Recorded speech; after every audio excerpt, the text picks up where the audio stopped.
Hi guys, welcome back to another video. So today is Hyrox Manchester, Sunday the 25th of January, and I've got my Pro Solos race later on this evening. So time is currently 10 AM. Had a pretty good sleep last night, got about 9 hours, and then just had a bit of breakfast. Whenever I'm at home, I just do what I normally do. Protein oats, honey, blueberries, peanut butter. Probably go for a bit of a walk now, get a coffee, just get some movement in the legs, come back, have some lunch, and then just chill out for the afternoon. Start time tonight is 7 PM. Not too bad, if I'm honest. I've raced a lot later than that, so 7 PM actually feels quite early. Hopefully be done just after 8, just in time for some dinner. Feeling good. I've heard a few people say that Manchester's a bit of a tough course. I've always quite liked it, personally, but we'll see if anything's different this year round.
Post-race Nando's.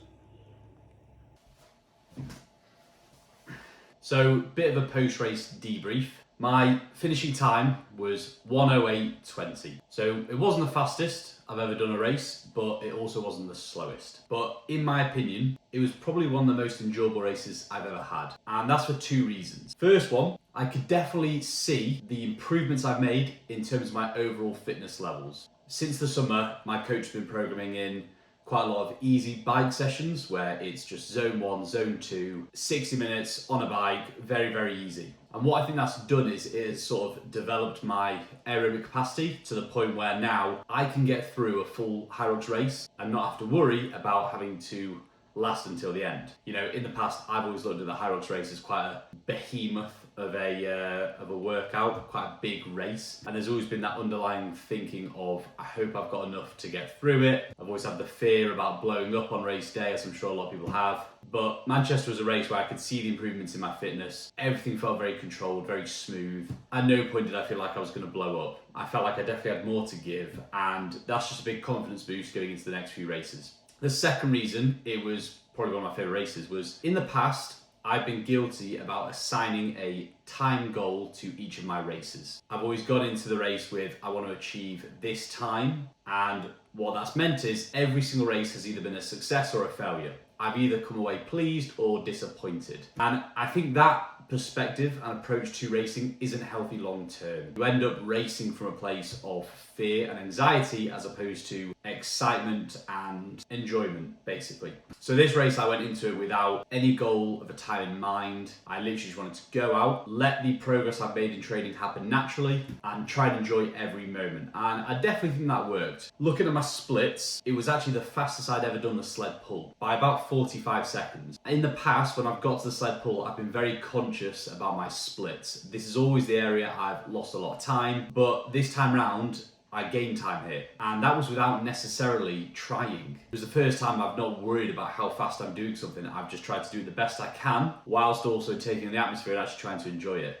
I took that approach for the rest of the race, and although I didn't get the PB that I necessarily would have hoped for, I was really pleased with my performance. So I'm going to take this approach now going into my next few races, where just turning up, doing the best I can, but focusing far more on enjoying it, not putting too much pressure on myself. And I do believe when you do that, you stand a bigger chance of getting into a flow state on race day, allowing your body just to express its fitness naturally, and chances are eventually you will come away with the time that you want. So I'm going to wrap the video up here, guys. Next race currently is in about a month's time in Katowice, and I've got Glasgow and London booked for March. As always, if you like this, please subscribe, and I'll see you in the next one.